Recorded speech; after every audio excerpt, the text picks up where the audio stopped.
오늘은 복이 있는 사람, 지난 시간에 이어서 두 번째 말씀을 상고합니다. 우리 사람은 가치관이라는 것이 있어서 그 가치관을 현재에 중점을 두느냐 미래에 중점을 두느냐에 따라서 삶의 내용이 달라지게 되어 있습니다. 현재의 가치관을 가진 사람은 내일에 대해서는 별 관심이 없어요. 오늘 내가 만족한 삶을 사느냐에 중점을 둡니다. 그러나 미래의 가치관을 두는 사람은 오늘은 비록 불행할지라도 내일을 위해서 나는 살겠다. 이렇게 오늘을 참고 열심히 삽니다.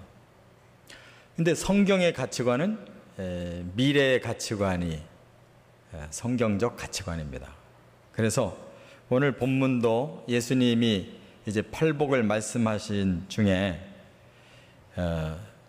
전체 공통점이 오늘에 있지 않고 미래에 우리가 어떻게 살아야 될 것인가를 말씀하고 있어요. 그래서 오늘이라고 하는 이 땅의 삶에 대해서는 오히려 어떻게 보면 너무 초라한 인생을 살고 또 세상 사람들이 볼 때는 바보같이 살고 그렇게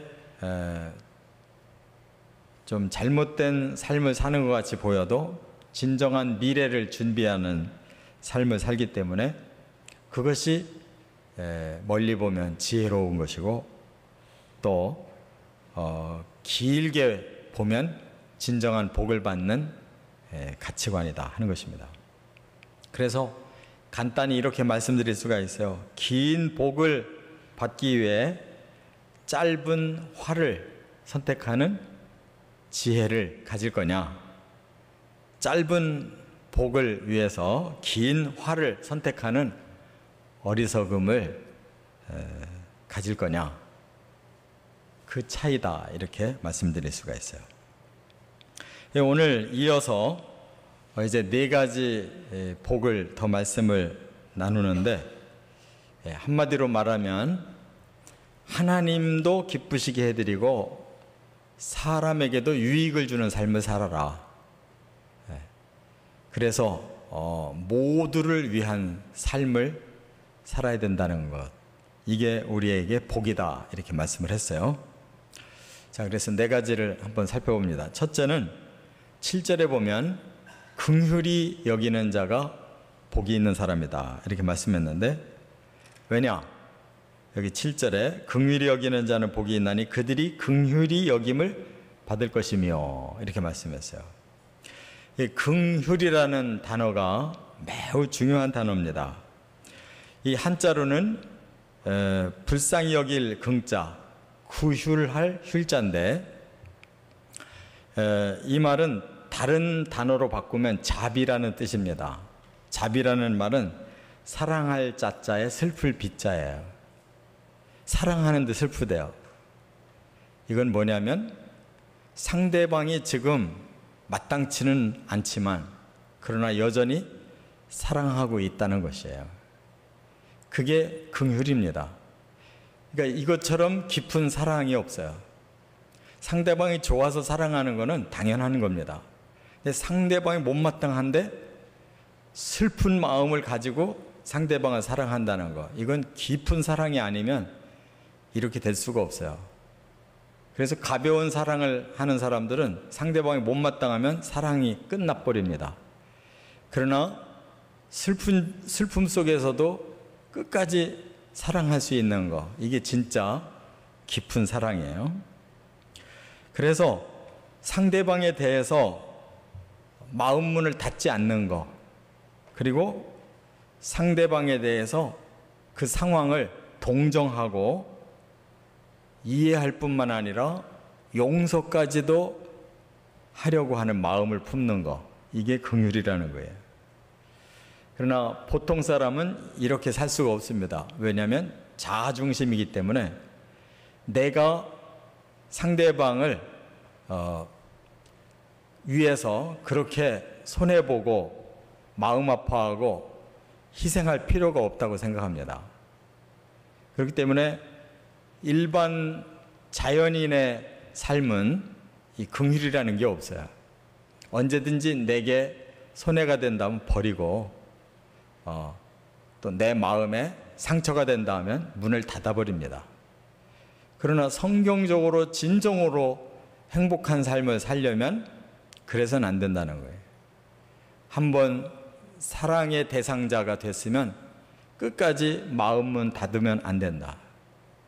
그의 상황을 동정하면서 때로 내게 준 상처까지도 뛰어넘어서 용서까지 해줄 수 있는 이런 마음을 가진 사람이 행복하다. 그 이유가 뭐냐? 그래야만 나도 긍휼함을 받을 수 있기 때문이다. 그랬어요. 여기서 사람이 바로 완벽한 사람이 없고 내가 상대방을 긍휼히 여기야 되듯이 상대방도 나를 긍휼히 여겨야만 되기 때문입니다. 그래서 우리는 이기적인 마음을 가지고 살면 나도 상대방을 용서 못하겠거니와 상대방도 나를 용서 못한다는 걸 알아야 돼요. 그래서 나는 용서받고 싶고 상대는 용서하기 싫은 이것이 자연인의 마음이고 이것이 불행한 마음입니다. 나는 항상 용서받고 싶은데 상대를 용서하지 않아요. 그러니까 이것이 서로 간에 그런 마음을 가지면 항상 용서를 바랄 뿐이지 결코 받을 수가 없고 용서하고 싶지 않기 때문에 항상 서로에게 원망과 불평을 하게 된다는 거예요. 그래서 이것을 더 예수님께서 확대해서 마태복음 7장에서 결론적으로 이런 말씀을 하셨는데, 그러므로 무엇이든지 남에게 대접을 받고자 하는 대로 너희도 남을 대접하라. 이것이 율법이요 선지자니라. 이렇게 말씀했어요. 대단히 중요한 말씀이에요. 이것이 율법의 핵심이다. 그런 뜻이에요. 그러니까 우리가 남을 긍휼히 여기는 것은 또 남에게도 긍휼을 얻기 위해서다. 그랬는데 우리가 그만큼 긍휼을 받고 싶으면 그만큼 긍휼을 베풀어야 된다 하는 거예요. 남에게 대접을 받고 싶은 만큼 나도 남을 대접해야 된다. 이걸 율법의 핵심이고 선지서의 핵심이라고 이렇게 말씀을 했어요. 그리고 이 구절을 보고 우리가 황금률이라고 말하잖아요. 황금률. 이런 연유가 있어서 생겼다는 말이 있어요. 3세기 초반에 로마의 24대 황제 알렉산더 4세가 알렉산더 세베루스라는 황제가 하나님을 잘 경외하던 사람인데 이 말씀이 너무너무 귀해가지고 이 말씀을 자기가 항상 새기고 살으려고 벽에다가 황금으로 이 글자를 써붙였대요. 이 마태복음 7장 12절 말씀을 벽에다가 황금으로 이렇게 써서 붙여놨대요. 그래서 그것이 연유가 돼가지고 황금률이라는 이런 말이 생겨났다고 합니다. 그런데 또 황금보다 좀 못한 것이 있어요. 황금보다 조금 못한 게 뭐냐면 은이잖아요. 이 마태복음 7장 12절은 황금률이고 또 하나는 그보다 조금 못한 건 은율이라는 게 있어요. 은율. 그게 누구의 말이냐면 공자의 말인데, 공자는 이런 말을 했어요. 기소불욕 물시어인이라. 이게 무슨 뜻인가 하면 내가 원하지 않는 바를 남에게 행하지 말라 그랬어요. 예수님 말씀하고 아주 비슷해요. 그런데 뭐가 다르냐? 예수님은 긍정적으로 말씀을 하셨어요. 남에게 대접받고 싶으면 남을 대접해야 된다 그랬는데 공자는 부정적으로 말을 했어요. 남에게 원하지 않는 바는 남에게 행하지 마라. 부정어를 썼잖아요. 그래서 황금률보다는 좀 못하다. 그래서 은율이라고 이렇게 별명이 붙었다고 그래요. 아무튼 우리가 남에게 베푸는 만큼 받는 것인데 가장 중요한 것은 긍휼을 베푼다는 것이에요. 왜냐하면 서로가 부족한 사람들이기 때문에 상대방에게 끝까지 마음을 열어주고 끝까지 그의 입장을 동정해주고 끝까지 용서하려고 하는 이런 마음을 주면 또 그 마음을 우리가 받을 수가 있다는 것. 이것이 서로에게 최대 행복인 줄 믿습니다. 두 번째는 8절에 보면 마음이 청결한 자가 복이 있다 그랬어요. 왜냐? 마음이 청결한 자는 복이 있나니 그들이 하나님을 볼 것이며 그랬거든요. 청결한 마음 가진 사람이 하나님이 보인다는 거예요. 자, 그러면 이 청결이라는 말이 중요하다는 걸 알 수가 있는데 한자로는 맑을 청자에 깨끗할 결자를 써요. 맑고 깨끗하다. 느낌이 오잖아요. 그런데 이게 헬라어 원어로는 카타로스라고 그래요. 카타로스. 이 말은 더러운 것이나 오염된 것을 씻어냈다 그런 뜻이에요. 그래서 더러운 것이 없어졌다. 이것은 사람에게 쓰기에 적당한 용어예요. 왜냐하면 우리가 본래가 좀 완벽지 못한 사람인데 더러운 거, 오염을 씻어내서 다시 깨끗해졌다. 그런 의미이기 때문에 사람에게 쓸 수 있는 가장 적당한 용어예요. 그런데 이거와 비슷하지만 또 다른 용어가 있어요.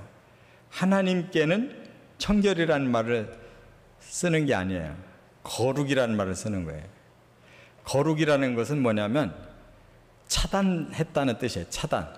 그러니까 더러운 것이나 오염이 아예 물들지 않는다는 거예요. 차단돼서 아예 물들지 않는다. 그래서 우리가 이렇게 비유를 할 수가 있어요. 사람의 청결은 99%까지 청결할 수가 있어요. 그러나 100%는 될 수가 없어요. 사람은 죄성을 가지고 있고 부족한 자이기 때문에. 그러나 하나님은 100% 깨끗하신 분이에요. 그걸 거룩이라고 그런다 그 말이에요. 믿으시 바랍니다. 그런데 이것이 서로가 비슷해요. 왜? 우리가 청결하면 거룩을 닮아가는 거기 때문에 그때부터 하나님의 거룩함이 보이기 시작하는 거예요. 하나님의 세계가 우리에게 임하기 시작하는 거예요. 할렐루야.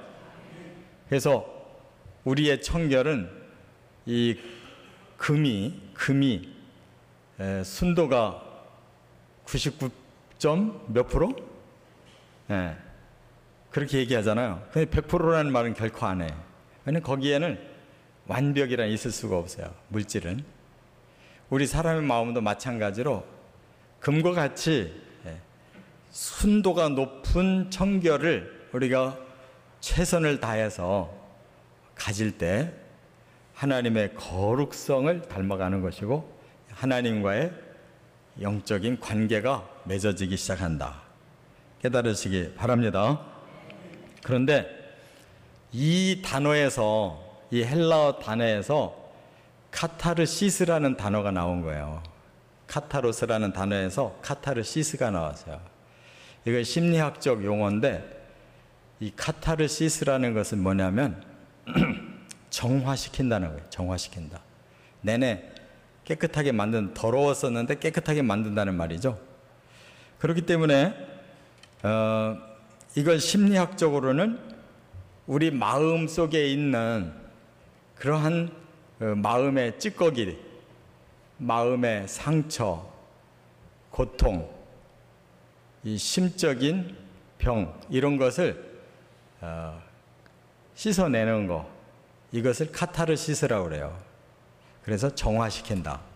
근데 이걸 의학적인 용어도 똑같이 쓰고 있는데 의학적인 용어는 독을 마셨는데 그 독을 빼낸다, 토해내게 한다, 배설시킨다.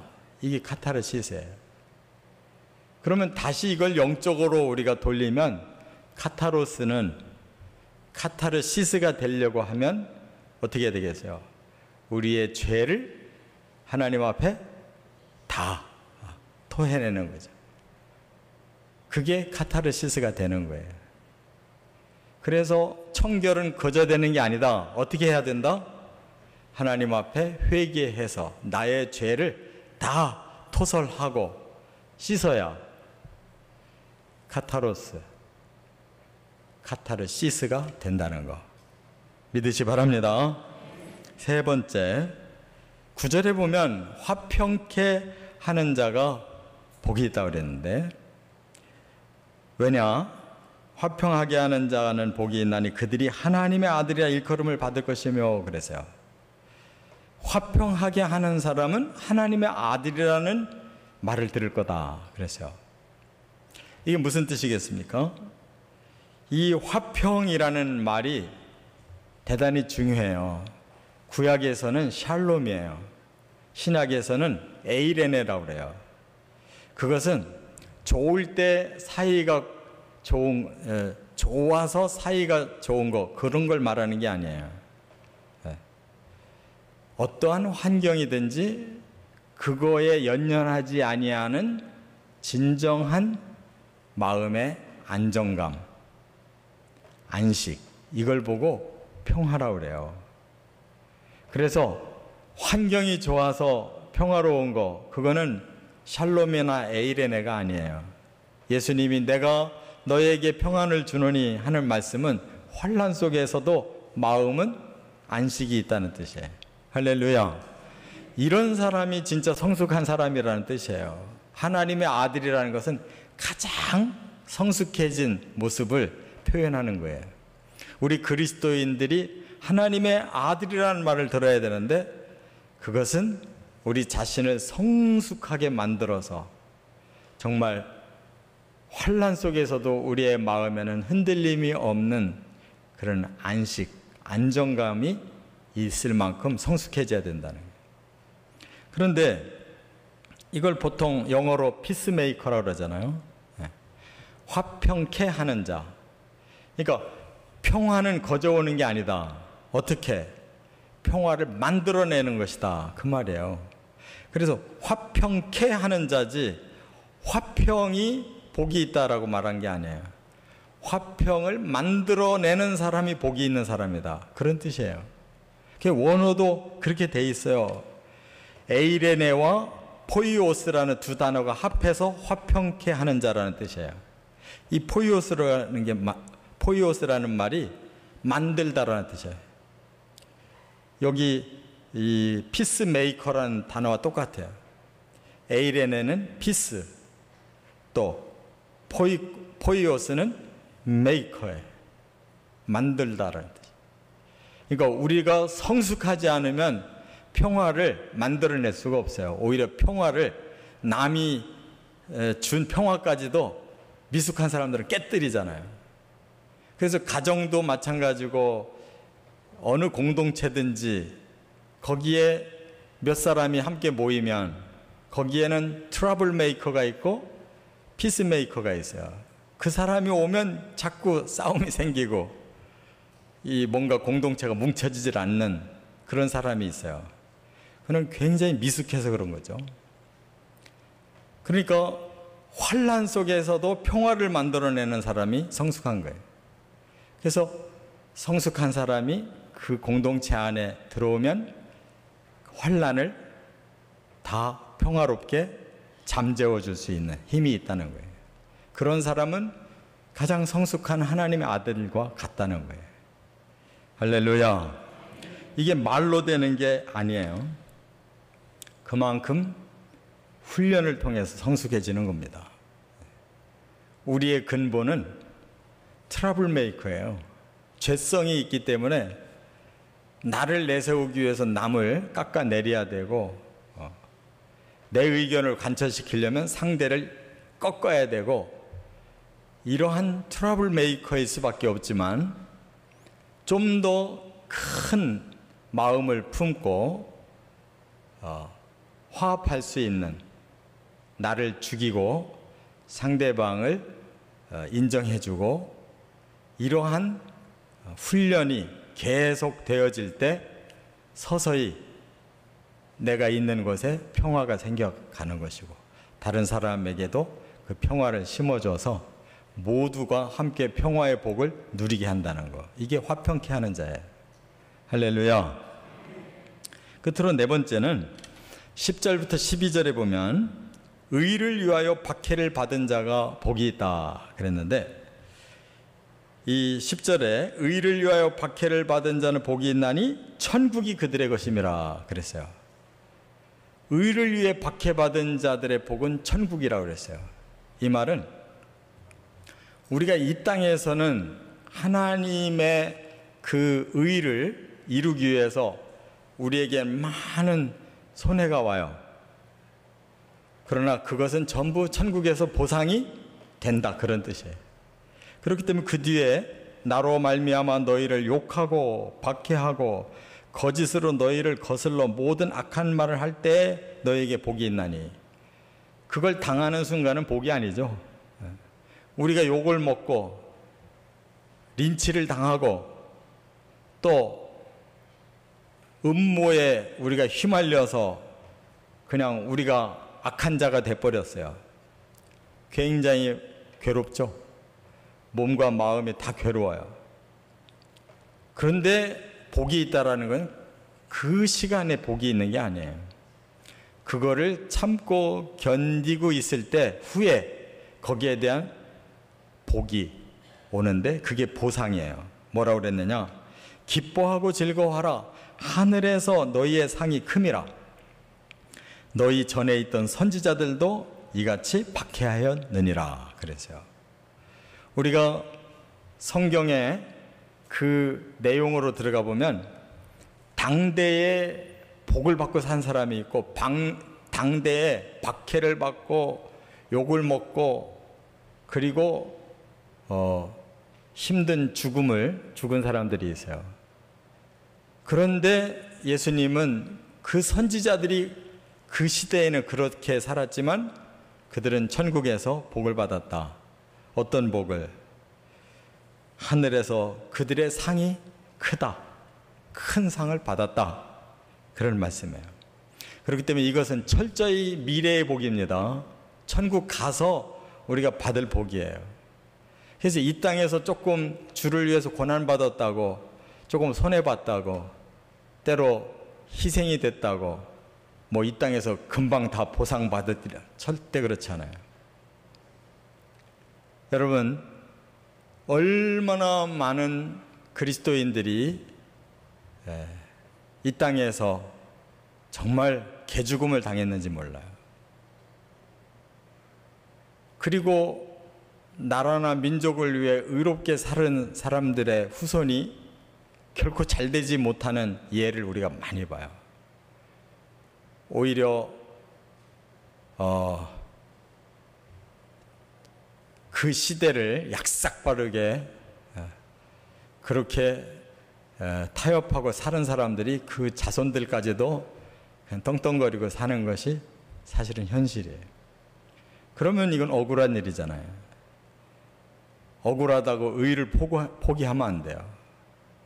그건 이 땅에서 받는 것이 아니기 때문에 우리가 우리 자손들에게 그런 명예나 돈이나 권력은 못 줄지라도 우리의 그 고난의 삶을 물려주고 싶지는 않지만